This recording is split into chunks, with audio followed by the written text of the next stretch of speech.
So anyway, we're on Lima 50, and we get into the this mission, which is intelligence and all the things that we normally do.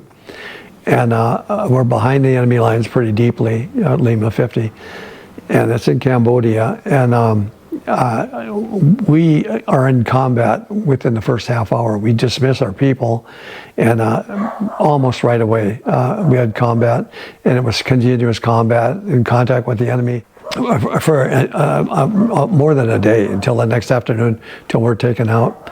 About an hour into it, we're maneuvering, and quiet. We're moving so quiet. We know the enemy is alert to us because we hear a gunshot and all that, and we see evidence of trackers. So we're moving really, really quietly.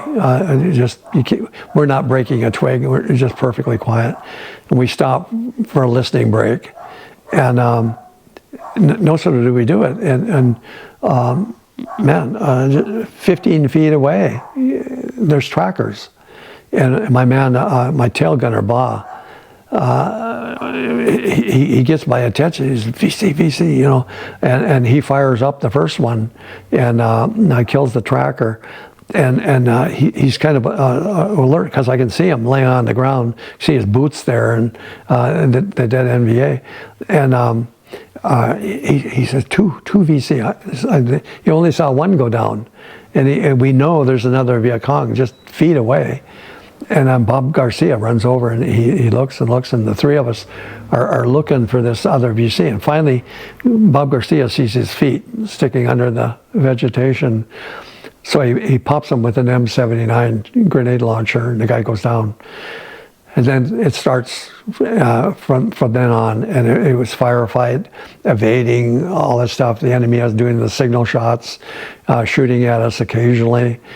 And then a little bit later on, we come into an area of a high-speed trail, and there's a bunch of NVA there, and we fire them up, and a bunch of them go down. There's 3 in one section, and I fire up 2 of them, and 2 of them go down. The third one is got his rifle on me, and he's still shooting. He's missing, and I'm changing magazines because I got a 20-round magazine.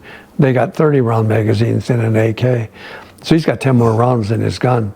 And so I'm reaching to change magazines, and as I'm changing a magazine, he lets off his last burst, and it takes off my fingers. It takes off the end of these 3 fingers, blows the fingernails backwards, and then blows the knuckle out of the forefinger, and then the middle finger is just hanging by some skin. And I'm trying to reload as quick as I can, and I'm getting this finger flopping in between it and the rifle, and finally get the rifle changed. Bob Garcia runs up to me, and I think Noy, I think, was on the front, and he's up front, and we put the guy down.